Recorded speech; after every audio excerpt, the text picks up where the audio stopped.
Should old acquaintance be forgot and never brought to mind? Should old acquaintance be forgot and days of old lang syne? For old lang syne, my dear, for old. Hey guys, it's Jen. Welcome back to my channel and welcome back to another video. Today is the last day of Vlogmas 2020. I am so appreciative of all of you that have spent this month with me. I appreciate all of your kind comments and encouragement in seeing this project through till the end. But I wanted to share with you guys some stats of the month of December for my channel. So this month I had 841,000 views, which is about 156,000 more than I normally have, and that accounted for 233,000 watch time hours and over 1,000 new subscribers. So if you are a new subscriber, thank you for deciding to stick around. Overall, there were 158,000 unique viewers to my channel, which is sort of mind-blowing when I think about it, that my videos somehow reached 158,000 people. That's just like, that's mind-blowing to me, and it's very cool. And for those viewers, they watched an average of 5 videos. But I want you to comment below. Leave me a comment if you watched every single Vlogmas video. I know that I followed many other YouTubers' Vlogmas journeys, and I watched many of their videos as well. So I would love to know in the comments if you watched all of my videos as well. But either way, I want to offer my heartfelt thanks for being here and for your support. 2020 was an odd year. I think there were a lot of things that were not so great about it, but I was encouraged by all of your comments on a community post that I posted earlier this week asking what was one good thing that happened to you in 2020, and you guys should go read that post. There are tons of awesome responses. So I'm hoping for 2021 to be somewhat of a better year. Hopefully we can get back to some kind of new normal, whatever that is for us. And I have a what's for dinner video for you today. So I have a ton of great dinner ideas to share with you, and I'm also going to share what we had for our New Year's Day brunch. So once again, thank you for being here. As always, I am sad that Vlogmas is over, but I'm looking forward to a break for at least a few days, and then I'll be back later this week with a weekend prep video. So let's get into the recipes. All right, so we are going to start out with some grilled chicken salads for dinner. So I just have some chicken breast here on a plate that I've thawed out from the freezer, and I'm just seasoning these with salt and then a packet of seasoning that I had left over from a meal kit box. You could use any type of seasoning. Normally, my standard seasoning is like garlic powder, salt, and pepper, but you could put Italian seasoning on there. I think this one had maybe some sage and some red pepper flake and some garlic. It was really, really good. So if you have time to season your chicken breasts ahead of time, I do think that they come out a little bit more flavorful. So even if it's just 30 minutes, season them up and stick them back in the refrigerator, and they'll pick up a little bit more of that flavor. So for our salads, I'm going to make some homemade ranch dressing. I'm using half sour cream and half mayo, and then I'm also using a little bit of milk. When I don't have buttermilk on hand, that's usually what I like to use, is a combination of sour cream and milk, and it works out fine. And the seasonings I use for this are salt and pepper. I also use quite a bit of dried dill. That's one of my favorite seasonings. I also add some paprika, some garlic powder, and you can really customize this. This is also a good base recipe for blue cheese dressing. If you wanted to add some blue cheese crumbles, you could add some salsa and make sort of like a fiesta ranch. But I'm just going to put this in the refrigerator in a mason jar and leave it in there while I prepare the rest of dinner so the flavors can meld a little bit. So this dinner was actually filmed before I had my hydroponic garden system, and so I'm using some iceberg lettuce, but you saw me there just kind of slam the head of lettuce down on the counter, and when you do that, it helps you remove the core very easily. That's a trick that I picked up somewhere. I can't remember where. So I'm just chopping this into rough pieces and putting it into my salad spinner. And then I like to squeeze a little bit of lemon juice in there and soak the greens in cold water and then spin them dry. I also had some romaine on hand, and so I'm cutting up some of that as well, just because I kind of like the combination of the different mixed greens.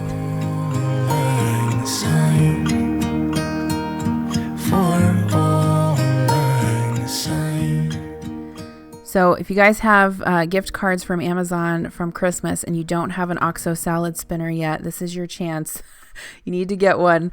I know I always talk about it all the time, but it's really how I wash all of my produce, and I use it every week. It's definitely an indispensable kitchen tool for me.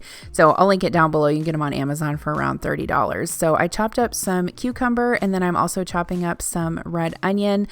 Basically, I just kind of dove into my crisper drawer in the refrigerator and pulled out any veggies that I thought would look good on a salad. This carrot was kind of limp. I ended up throwing it out. But I have been loving shredded carrots lately. So I didn't have any pre-grated carrots on hand, which I've been buying those sometimes. So I just went ahead and grated my own. So now I'm going to heat up a nonstick skillet on medium-high heat and sear the chicken breast. I'm going to sear it first and cook it for about 5 to 6 minutes on the first side before I flip it over. The key to cooking chicken breasts on the stove is not to overcook them. Usually about 5 to 6 minutes per side will do the trick. And then the secret is to remove them to a plate and cover them with foil so that they continue to cook the rest of the way, and they will retain their juices, and you'll end up with not dry chicken breast, which is always good. I'm also cutting up a yellow bell pepper and some cherry tomatoes.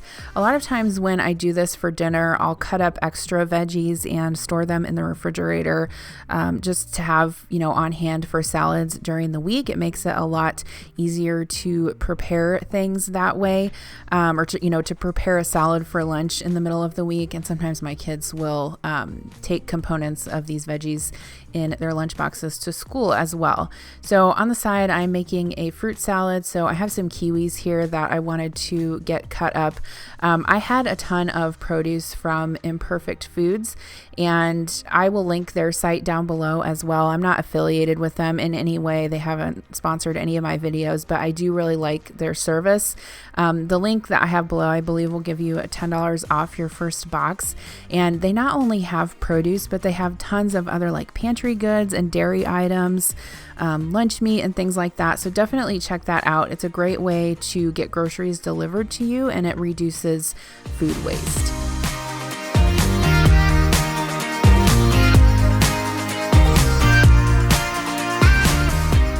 So I let my chicken breast rest for about 10 minutes, and I'm just slicing this up into pretty thin slices, and then I'm going to build the salads for everyone. So I'm starting out with a bed of greens and then adding some of that chicken breast to the top, as well as some shredded carrots. I'm going to add some cucumber, some cherry tomatoes, some red onions. The salad was for Adam. Some yellow bell peppers, and then I will also add my homemade ranch dressing, and then I'm going to put a couple of croutons on top. If you wanted to keep this low carb, sunflower seeds are also a great substitution for croutons. But this was our dinner on this night, and it was totally delicious. We had tons of fresh veggies left over, and we had some fruit on the side as well.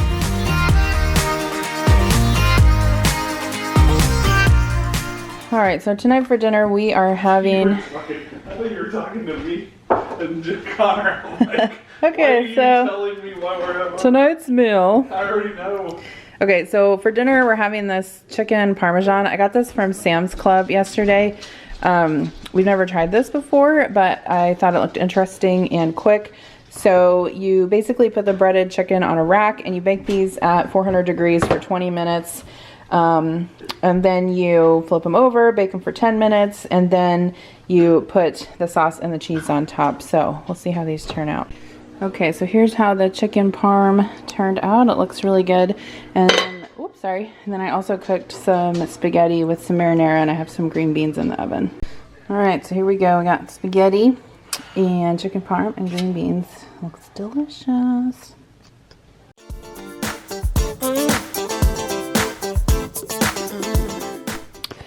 Hey guys, I'm popping in real quick with a lunch idea. So this is what I'm having for lunch today. It is a chicken, goat cheese, cranberry, and toasted pecan salad. So I picked these greens from my garden. It's my hydroponic growing system. And there's some balsamic dressing on it. I got the candied pecans from Trader Joe's. Craisins. I got the cooked chicken also from Trader Joe's. It's super convenient to make salads out of, and then just some herbed goat cheese. So I'm gonna have this for my lunch and just wanted to give you a salad idea.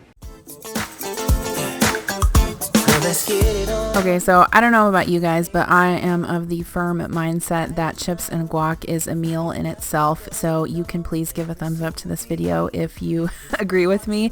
But I was sort of uninspired on this day for lunch. I was working from home and I couldn't decide what to have. And I had an avocado on the counter and I thought, hey, I think I have all the ingredients on hand to make guacamole. And so I'm just going to make myself some chips and guac for lunch. So I went ahead and mashed up that avocado. That was a perfect avocado, which is sometimes rare, but it's awesome when it happens. So I mashed that up in the bowl, and then I'm adding the juice of half a lime.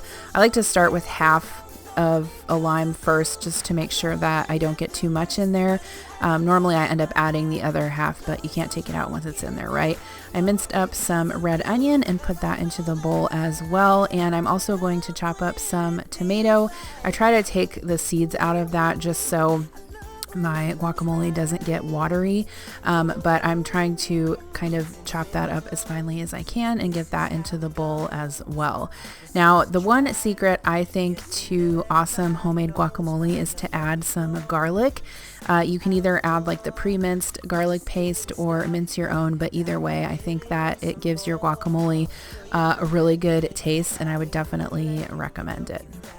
Also, you cannot forget the cilantro. I know that cilantro is sometimes a controversial herb, but I am team love cilantro and I can't get enough of it, but I know some people have that thing where it makes it taste like soap to them. So next, I'm adding some salt and pepper and just giving that a stir, and then I taste it. Usually I use a chip to taste it just because the chips are salty and I want to make sure that the seasonings are right, and then I can adjust them as needed. And yep, classy AF, right? This is what I'm having for lunch. I put my guacamole on a super fancy paper plate, and then I'm having it with these Tostitos multigrain scoops, which are really, really good if you've never tried those before.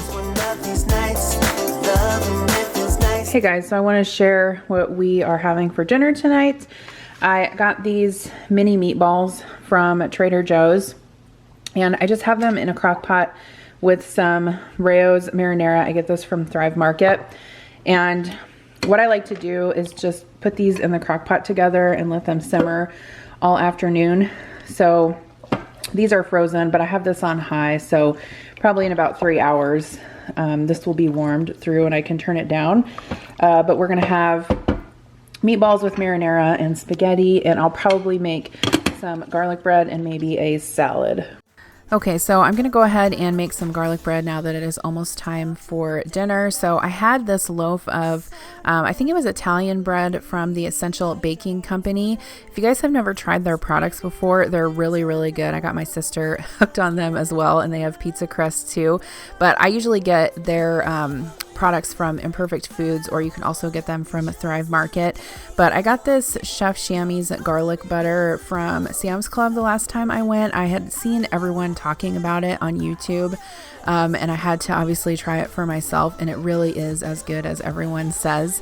It makes awesome garlic bread. I've made like some garlic cheese flatbread with it, and I've also made garlic bread with it. I've used it in steamed broccoli. It's really, really good. I would totally get it if you guys can find it near you. But I just spread that on the bread, and then I'll bake that in the oven just as I would normally bake garlic bread. I'm struggling here, but I'm putting some pasta into boiling water.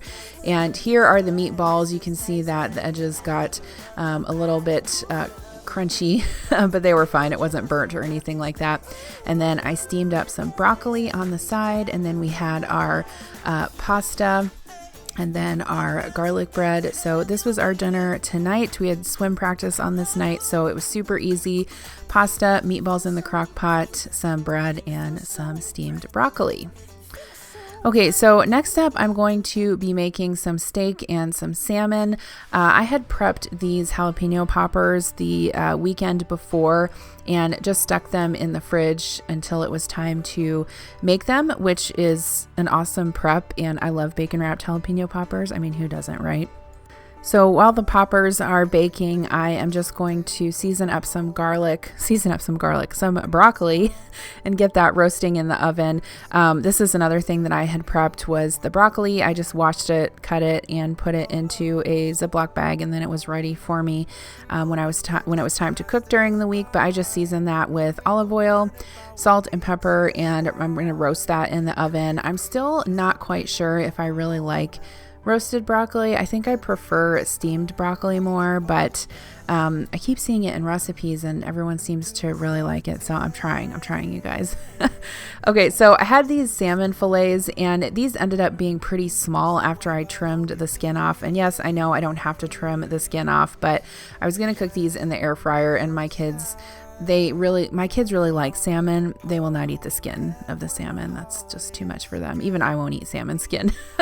But I wanted to try and trim this off. I probably butchered the fish a little bit more than I should have. Yes, I probably should have used a fillet knife, but I was using a pretty sharp knife, so I thought it would work. Anyway, it is what it is. It worked out fine. I'm going to drizzle some olive oil over these fillets just a little bit. And yes, I washed my hands in between. I have this blackening spice that I made homemade. I don't even remember which recipe I used, but if you Google blackening spice, you can find some different recipes. And then I just season these with salt, and I have my air fryer lined with some parchment paper, and I'm putting that in there. I will link the air fryer that I have down below. I have tried so many air fryers, and the Kasori is my favorite one, but ours has a fish button, so that's what I typically use when I'm cooking fish in the air fryer. So along with the salmon, I wanted to make some mango salsa. I had these mangoes in my box from Imperfect Foods, and every once in a while I crave like fish with this mango salsa. It's really, really good. I don't really have a recipe for this. I kind of just use whatever I have on hand, and basically I kind of make like a pico de gallo, and then I add diced mango to it, as well as bell peppers if I have those on hand. So what I do is I try to carve off as much of the mango as I can, and then you can't see on the screen there, but I actually grab the pit of the mango and squeeze it over the bowl that I'm assembling the salsa in, and that helps sort of squeeze off the remaining flesh and any of the juice that comes off with the mango. But if you've never made this before and you like sweet and salty combinations, I would definitely recommend this. It's good on chicken, it's good on fish. One of my favorite things to do is have like rice, like plain buttered rice with fish and mango salsa, mix it all together. So good. You can also just eat this with chips. You could put it on fish tacos. Really great fresh option, especially if you're like me and you live in the Midwest in the dead of winter. It's sort of refreshing, a refreshing take for dinner. I also wanted to add some red bell peppers to that mango salsa, so I'm just dicing these up. You don't have to put those in if you don't want to. I really like to add the red bell pepper because I think it contrasts really nicely with the mango as far as the colors go, but you could also use green bell pepper or orange or yellow bell pepper, or you could leave it out altogether. Like I said, it's super flexible.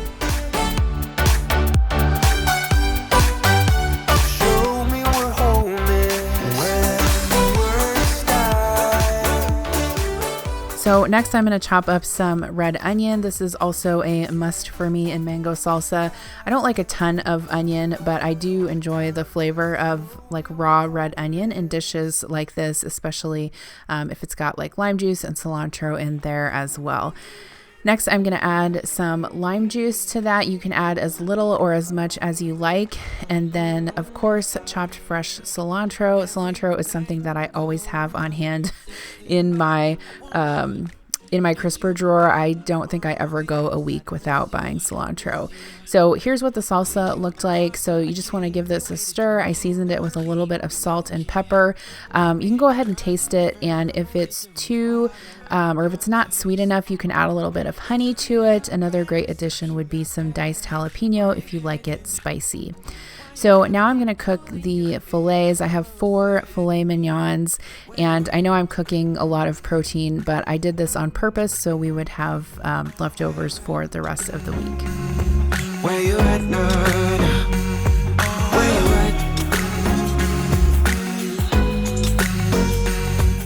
at? So how I like to cook my fillets is in a cast iron skillet.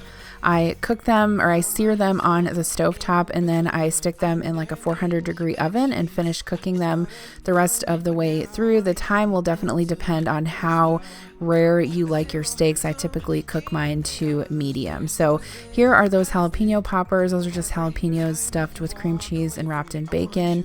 And then we had the steak. We definitely had some left over. Here's the broccoli. I did sprinkle some cheese on it as soon as it was done roasting, which that turned out good.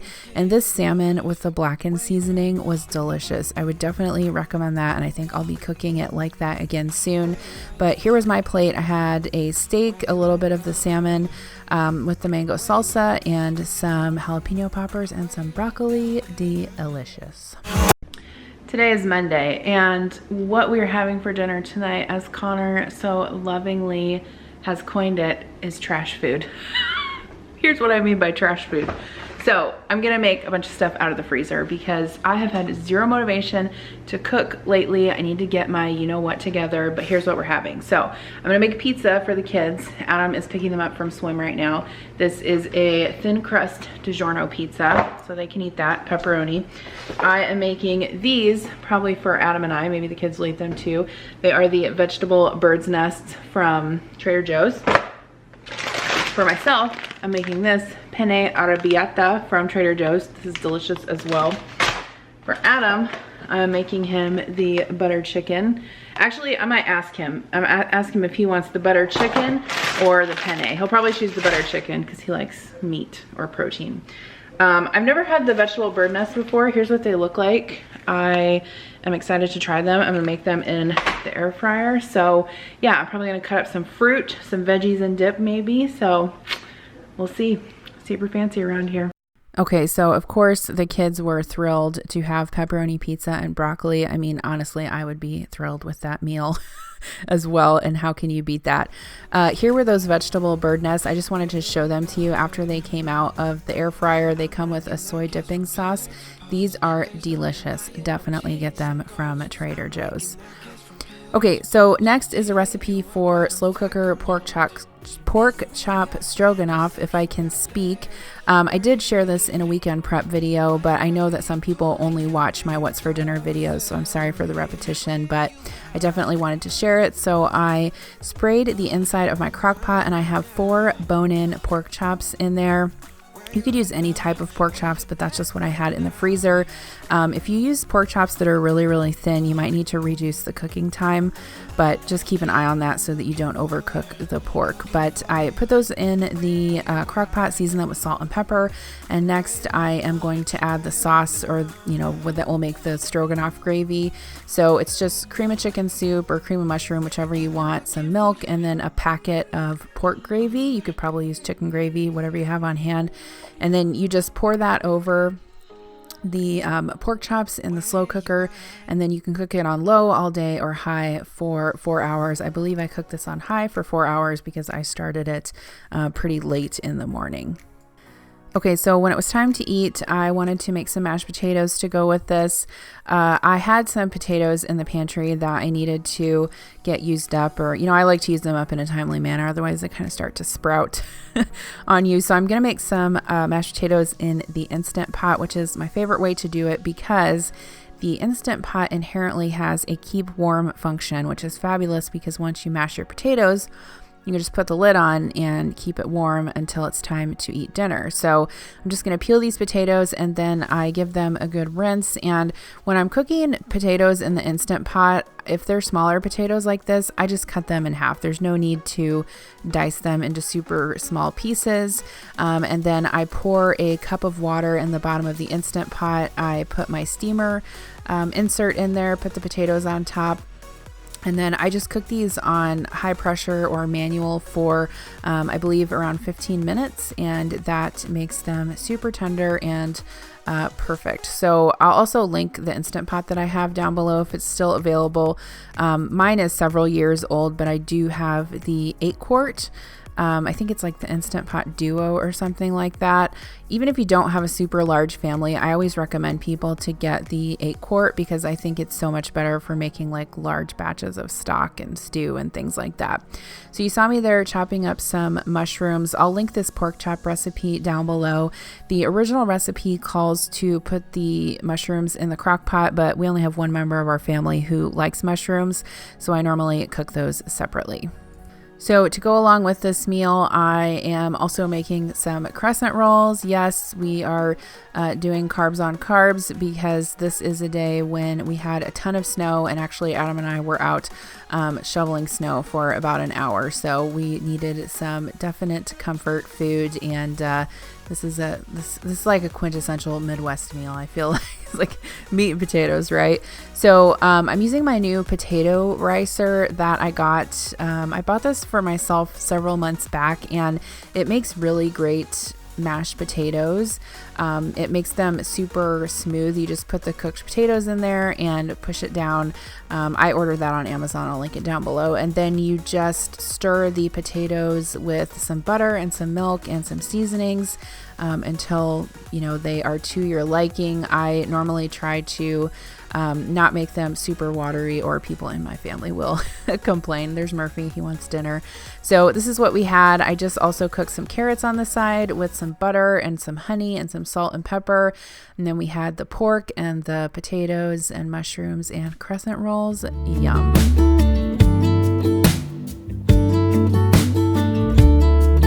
Okay, so Adam and I decided to make steak and eggs for New Year's Day brunch this year. He wanted to try out his new sous vide container that I got him for Christmas.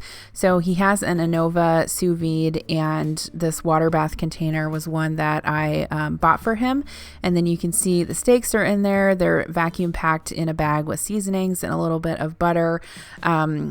I will link both the sous vide and the water bath container down below. They're both available on Amazon, but it's just something fun to kind of play around with. I typically don't use this contraption. Adam is the one who uses it, and he enjoys, you know, cooking different kinds of meats and things like that. So, okay, look away if you are in any way offended by processed cheese, aka Cheese Whiz. I probably buy this once a year, and I wanted to make a recipe that I don't always make. So cheesy potatoes, you guys have seen me make cheesy potatoes, you know, a million times, but there's an alternate recipe which calls for Cheese Whiz instead of shredded cheese. And I was like feeling sort of nostalgic, and I know this is something that my family made when I was growing up. And so basically it's just melted butter, Cheese Whiz, onion powder, or you can put minced onion, and then some sour cream, salt and pepper to taste, and then you whisk that all together and then fold the shredded potatoes in.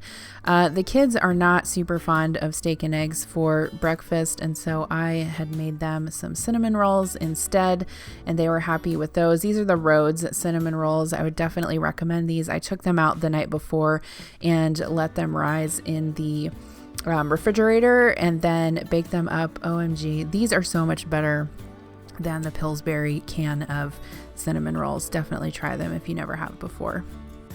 Okay, so now that my cinnamon rolls are glazed, I'm gonna throw in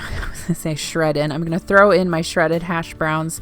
I like to use the shredded kind. You could use the cubed. I like to take these out the night before and thaw them out. I personally prefer cooking my cheesy potatoes with thawed potatoes rather than frozen. I think that it cooks better, and clearly I'm a cheesy potato connoisseur, but that is, no one really cares about that, but I'm just giving you my advice as I've made this many times. So you go ahead and stir that up, and then you put it into a casserole dish, and I topped it with a little bit of shredded cheddar cheese and some cornflakes. You can also top it with potato chips on top to give you that crunchy topping, but it is delicioso. And of course we had to have some mimosas. So this is how I like to make my mimosas, with the La Marca Prosecco and some OJ from Imperfect Delish. We sipped on those while we were waiting for the potatoes and the steak to finish. Here's what they look like. I did get them maybe a little bit crispy on the top, but that's fine. And of course we cannot eat this whole tray of cheesy potatoes, but as it turns out, they're good as leftovers as well. So here's my plate. I didn't have any eggs. I don't particularly care for eggs, but I had some steak, which turned out so delicious in the sous vide, and the cheesy potatoes, and that was a great New Year's Day brunch. Happy 2021. Okay, so this next recipe is from a half-baked harvest cookbook that I got for Christmas, so I can link that cookbook down below. But it's basically a variation on lemon chicken, and I've made lemon chicken lots of times, but I'm always looking for new ways to make it. So I have some thawed chicken breasts here in a 13x9 dish, and I season those with salt and pepper and some olive oil, and then the zest of a lemon. If you don't have a microplane grater, it's definitely a great tool to have in the kitchen, especially if you like cooking with any sort of citrus. You can also use it to grate garlic as well.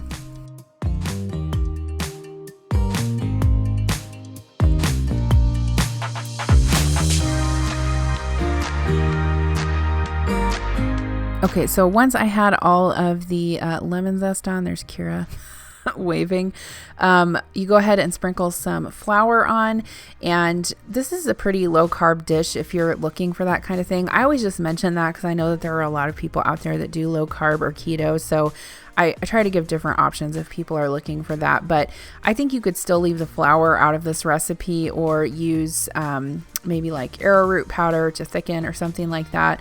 I just went ahead and followed the recipe, even though, you know, you're really only using maybe a 1/4 cup of flour in the whole recipe, so it's pretty negligible, but it does help kind of give a crust on the chicken and then thicken up the sauce a little bit. So I'm just turning all of that chicken to coat, and then I have my big Cuisinart stainless steel skillet heating up with some olive oil.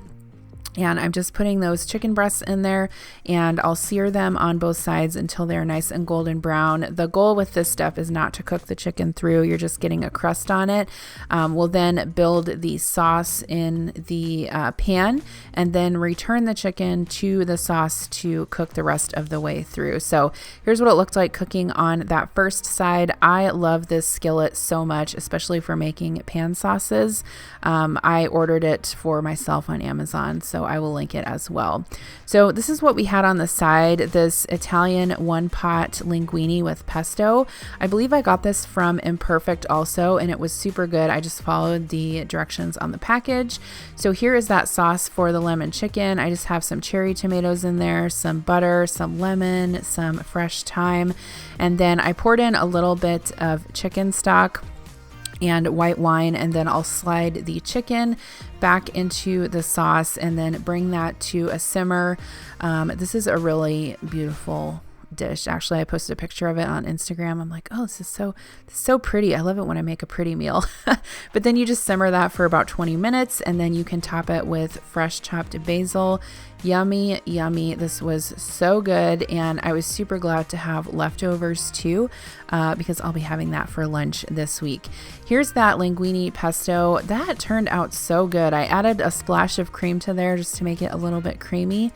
Everyone loved it, but here's what we had for dinner on this night. So we had the lemon chicken with the cherry tomatoes and basil, some green beans on the side, and the pesto linguine. Bon appetit, delicious. All right, so that is going to be it for today's video. Once again, thank you so much for joining me for Vlogmas. I am linking the Vlogmas playlist on the end screen here, so if you need to catch up on any videos, you can just tap on that and it will take you to all of them. Thank you guys so much for watching. I appreciate you so much, and I'll see you in my next video. Bye. And never brought to mind, should old acquaintance forgot and days of old lang syne.